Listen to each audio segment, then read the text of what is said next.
Nah, ingat waktu itu saya bilang telapak tangan ini yang kanan 18 huruf hijaiyah ya, yang kiri 81 kan? 81 sama 18 99. Waktu itu kita sudah bahas ya. Sekarang kita tidak detail bahas itu. Ya, baik. Ini yang frontalis yang saya bilang. Ini tempat analisa, menganalisa. Kok gini ya? Kok gitu ya? Mensintesa tuh ambil hikmah. Ini yang frontalis nih. Kreatif di sini. Memori di sini. Pengalaman lama kah, pengalaman baik itu di depan sini, tapi di belakangnya yang merah. Ini semua isinya bimbingan-bimbingan. Kalau kurang belajar kosong tuh. Ya. Kalau ini memori di sini. Apalagi menimbang-nimbang tuh di sini, di frontalis. Merencanakan juga di situ. Pengambilan keputusan juga di situ, dan di sini bisa juga mobilisasi, gerakan. Ya. Nah, sekarang kita lihat apa itu dusta. Dusta apa? Berdusta. Menurut Ibu dusta itu apa? Berkata tidak benar, dusta, ya. Next lagi. Nah, sekarang apakah berdusta itu program dari Allah? Ya, sekarang kita lihat ya. Tadi waktu kita belajar otak limbik ini, otak emosi, yang tadi dikatakan Allah mengilhamkan ke dalam jiwa itu kefasikan dan kebaikan. Ya, kita lihat. Coba next. Ada nggak dusta sini? Hah? Kalau marah iya, memang itu ilhamnya dari Allah, programnya dari Allah. Sedih iya. Ya, takut iya. Ada dusta nggak? Oke, lanjut lagi.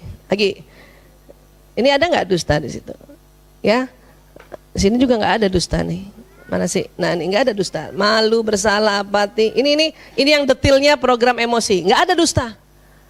Jadi dusta bukan program yang Allah ilhamkan. Jadi gimana Bu Aisyah? Kita lihat lagi, ada penelitian berdasarkan ayat Quran. Next lagi boleh. Next. Nah, ya, Al-Alaq ayat 15 dan 16. Bismillahirrahmanirrahim. Ketahuilah, sungguh jika dia tidak berhenti berbuat demikian, niscaya kami tarik ubun-ubunnya, yaitu ubun-ubun orang yang mendustakan lagi durhaka. Jadi orang berdusta itu ditarik ubun-ubunnya. Akhirnya para ilmuwan begini, ya, mencoba tahu sebetulnya di otak mana kalau orang itu berdusta. Ya, next. Ya, ada namanya ubun-ubun ini kalau berdasarkan dari ayat tadi. Kembali dulu. Ya, tadi yaitu ubun-ubun orang yang mendustakan ini. Ya, nasiyah. Hati-hati, tolong jangan kasih nama Siti Nasiyah. Siti mendustakan itu namanya. Hati-hati, main asal aja tadi ya. Nasiyah. Nah, jadi ya, sekarang kita lihat ya, ubun-ubunnya ini di sini nih. Nih ubun-ubun di sini. Ini ubun-ubun Nasiyah itu ya. Sekarang kita lihat posisi ubun-ubun di sini. Berarti di bawah ubun-ubun otak yang mana? Frontalis, bukan paritalis, bukan yang watak dan bakat. Makanya dusta itu bukan watak dan bakat, bukan juga di otak emosi ini, tetapi dia di frontalis. Di mana? Ini otak yang merencanakan. Jadi dusta itu direncanakan. Berarti itu siapa yang buat? Manusia itu sendiri, bukan program jiwa yang Allah Kenapa kira-kira kita berdusta? Karena bisa jadi karena juga punya sistem emosi. Karena takut maka berdusta. Karena marah maka berdusta. Ya. Karena sedih juga maka berdusta. Ibu pernah nggak karena sedih maka berdusta? Nggak pernah. Saya pernah loh. Karena saya sedih marah saya berdusta. Pada saat sedih marah perempuan itu pada saat sedih, marah, paling gampang berdusta. Iya. Ditanya sama suaminya, "Are you okay?" "Nggak apa-apa, I'm fine." Padahal dusta. Bunda marah ya?" "Enggak." Dusta bukan itu? Itu karena kadang sedih sama marah, ya, yang kecil-kecil gitu. Jadi perempuan tuh dustanya begitu, karena sedih dan marah. Enggak.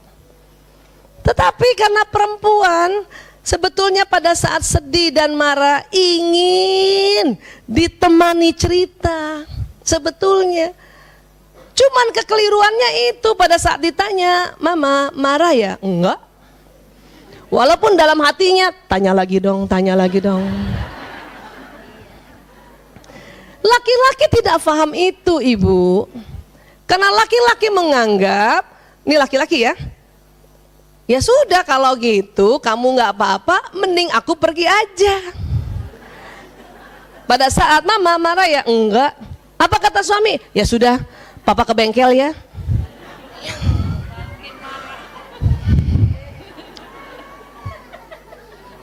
Kesel nggak? Dalam hatinya apa kita ngomong? Dia nggak pernah ngerti aku. Wih, kata nggak pernah tuh bahaya, Bun. Berarti sejak ijab kabul itu dia tidak pernah ngerti aku. Ya, itu tadi. Jadi, ya, ini kan ubun-ubun nih nasihat tadi kan, kalau kita berdusta dan durhaka, ditarik sininya. Kenapa? Karena durhaka itu bentuk pembangkangan, itu juga planning, perencanaan otak yang ini. Frontalisnya.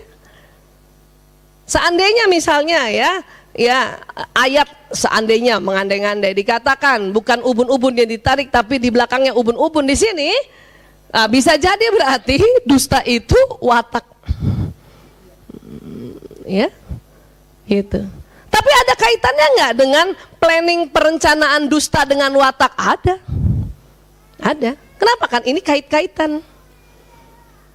Orang yang melankolis, orang yang sempurna, dia waktu berdusta sangat sempurna. Terplanningnya sempurna. Strategi dustanya tersempurna. Orang yang sanguinis, yang spontan, kadang tadinya nggak mau dusta, tiba-tiba dia spontan dustanya. Ada kaitan dia dengan watak.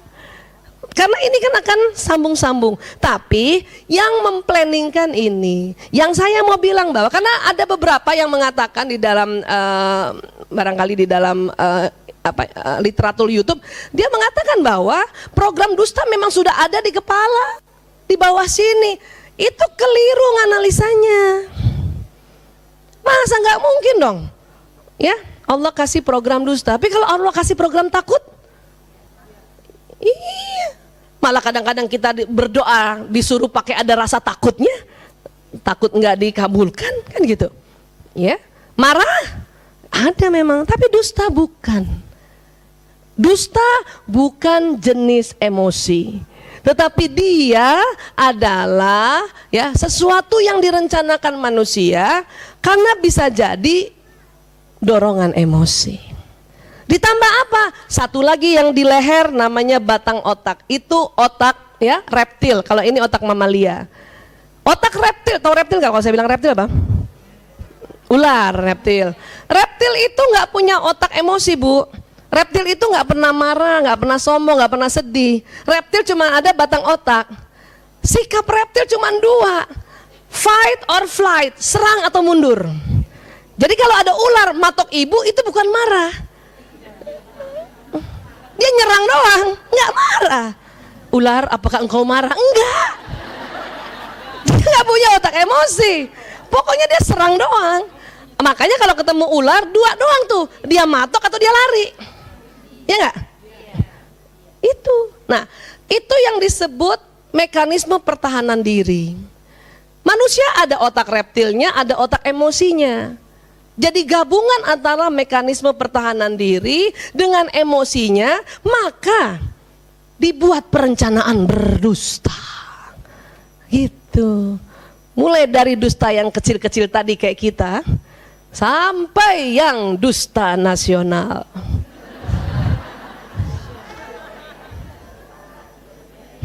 Bisa paham, Bu?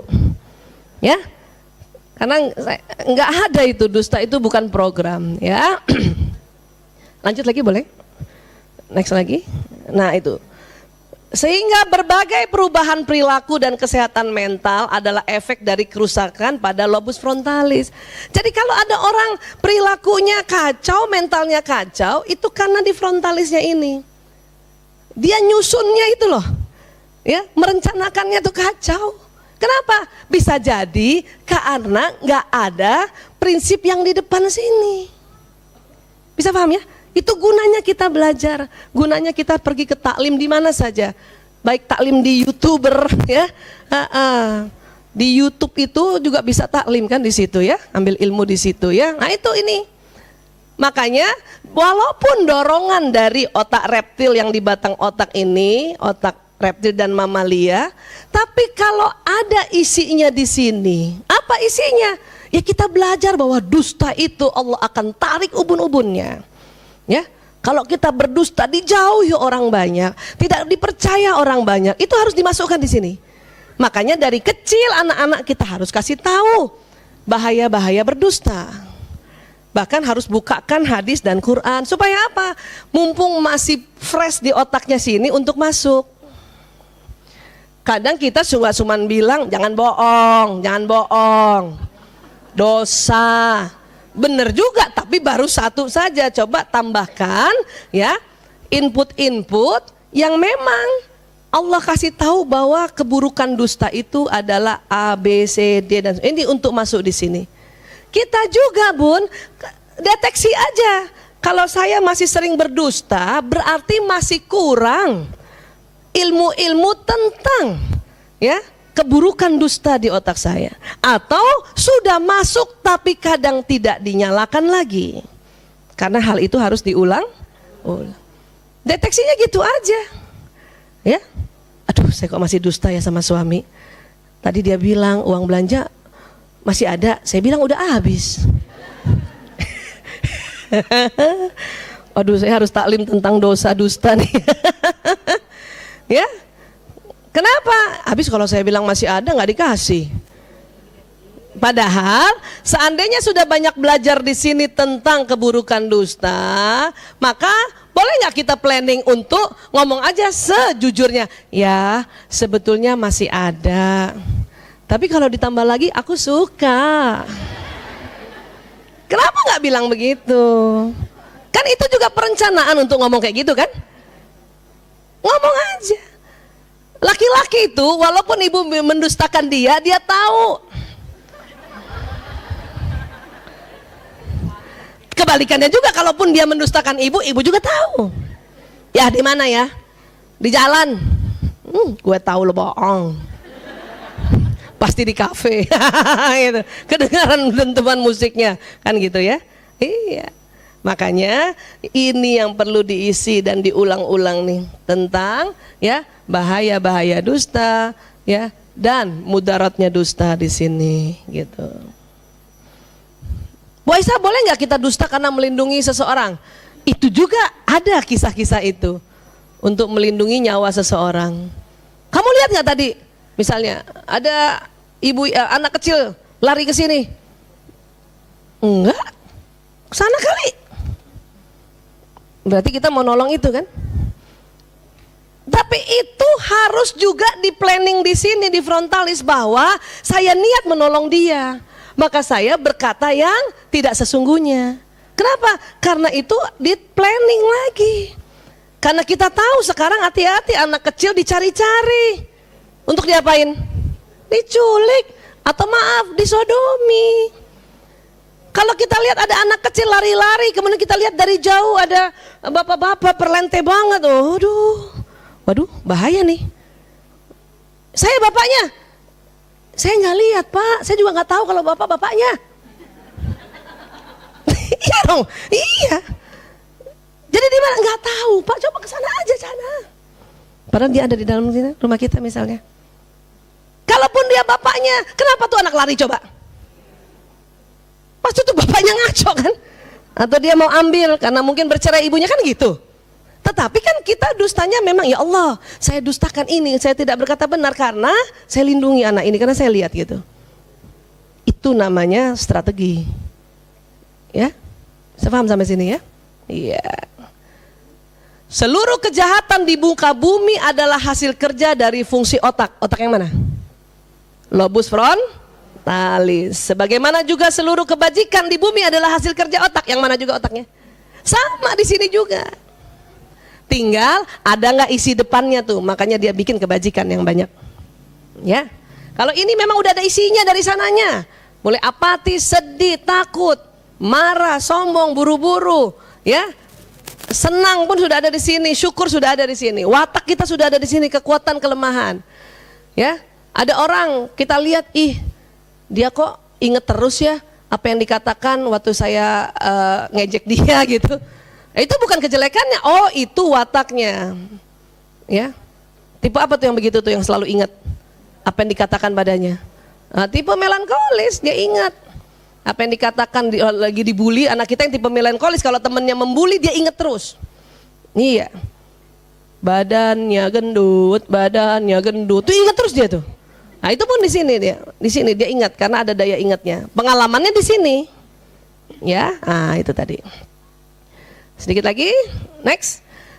Bagaimana mekanisme kerja otak sehingga bisa menghasilkan fungsi jiwa? Ternyata kuncinya adalah konektivitas antara sel-sel saraf yang dikenal sebagai sinaps. Faham maksudnya? Artinya kan ini udah di sini. Ini di sini udah diisi kebaikan. Prinsip-prinsip kebaikan. Nanti kita yang sambung-sambungkan dengan emosi ini, dengan watak ini.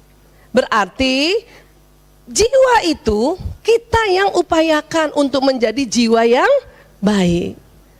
Kenapa? Karena ini lihat nih, kalau dilihat di fotonya ada sambungan-sambungannya tuh, kita yang nyambungin. Marah misalnya atau kesel, terus ingat di sini nih ada pelajaran bahwa sekesal apapun kamu ngomong aja, honesty is the key. Sehingga suami pas tanya, Bu Isa marah? Iya mas, aku kok marah ya? Saya sekarang udah nggak mau gitu lagi. Kenapa? Ditinggalin malah. Itu hasil dari dusta. Ibu Isa marah? Iya aku marah, aku kesel. Jadi aku kesel, aku marah, itu boleh. Dan suami tidak tersinggung. Boleh Bu. Yang bikin suami tersinggung kalau kalimatnya begini, kamu selalu bikin aku marah. Nah itu tersinggung dia. Beda nggak? Mas, aku kesel sama kamu, aku marah sama kamu. Dengan kamu selalu bikin kesel aku. Beda nggak? Nah itu tadi ya. Jadi sekali lagi kunci jiwa itu adalah sambungan antar sel saraf ini. Ibu nyambunginnya ke yang bagus atau yang keburuk? Ya, iya. Oke. Bahwa setiap sifat jiwa adalah hasil koneksi neuron-neuron yang membentuk sirkuit secara khas. Nih lihat. Jadi kalau di foto nanti ada ibu yang sambungannya begini, ada ibu yang begini, ada yang begini, ada yang begini, ada yang begini. Sambungan, beda-beda yang nyambunginnya. Ya, pokoknya Allah sudah kasih potensi. Monggo, disambunginnya gimana? Tetapi sumbernya adalah yang di prefrontal, di depan ini. Itu makanya di dalam ibadah khusus di orang Islam ada yang disebut harus menegakkan karena dalam sholat ada ya sebuah gerakan yang disebut ruku dan sujud. Ruku itu sudah membawakan aliran ya antara jantung dengan dada, sudah mulai mau naik leher. Pas sujud itu ke kepala, terutama bagian mana? Yang di depan. Karena ada banyak ilmuwan mengatakan nggak bakal aliran darah itu masuk sampai paling depan kalau tidak posisi bersujud. Tuh, Bu Aisyah saya udah agak osteoporosis, bagaimana kalau tidak bersujud? Ya ibu tundukin lagi terus, lebih dalam lagi, lebih dalam. Kalau orang di Cina, saya pernah ke Beijing, ke masjid orang Muslim, kan mereka semua udah tua juga ya. Dia sengaja beli meja yang rendah gini supaya nggak kepentok. Kasih bantal tipis. Jadi dia kalau ya Allahu Akbar ruku gini. Allah. Jadi tetap jauh lebih ke bawah, rendah dari jantung. Sampai sini bisa paham? Bersyukurlah. Makanya kadang-kadang kalau kita lagi menstruasi, lagi nggak sholat kan nggak sujud. Emosi muncul? Pelajaran lupa. Karena nggak bersujud. Makanya saya sering itu kalau lagi nggak sholat gimana pun di tempat tidur pokoknya sujud aja. Ya sujud apa? Pokoknya sujud, bukan untuk sholat. Pokoknya sujud kenapa? Mau buat darah. Kalau nggak lupa itu makanya jadinya marah banget. Ya pelajaran-pelajaran yang di otak ini sudah nggak terakses oksigen. Ya. Apalagi yang mempercepat supaya terbuka apa yang sudah kita masukkan di depan otak kita ini itu tadi bersujud supaya jalan darah karena darah membawa oksigen. Kalau tidak sujud bagaimana kalau lagi marah? Tarik nafas untuk ambil Pernah gitu? Siapa pernah naik tangga lantai 4 sampai di atas?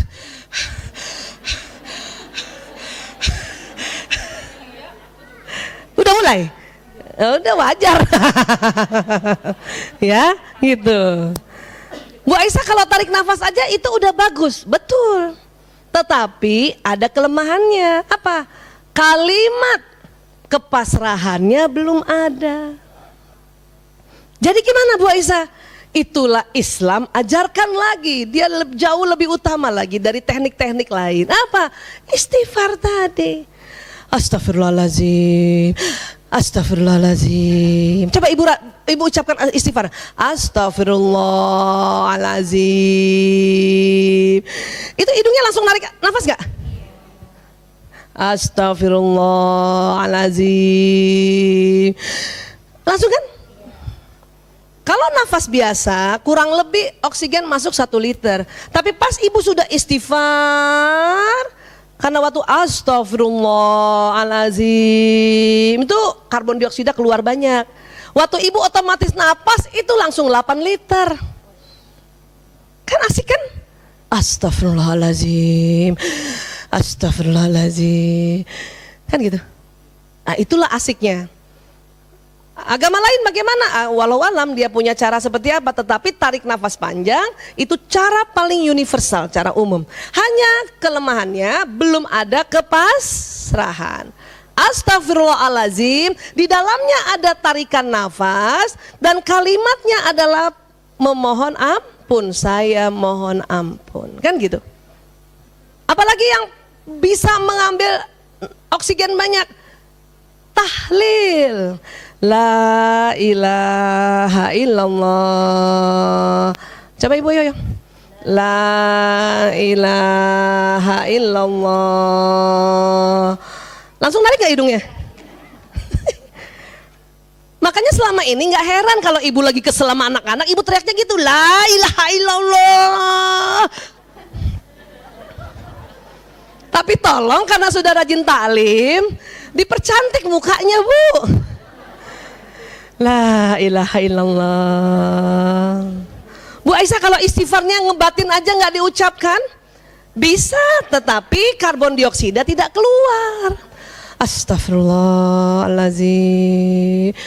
Astagfirullahaladzim. Istighfar. Pada saat kajian otak pun bersujud masih ingat kan? Ya. Kita kalau lagi kesel, marah, nggak usah mikir, langsung pakai fungsi zikir, istighfar, istighfar. Kenapa? Karena kalau berpikir, iya, itu memori yang jelek-jelek yang keluar. Iya, jadi istighfar dulu. Astagfirullahaladzim, astagfirullahaladzim. Siapa pernah nguap?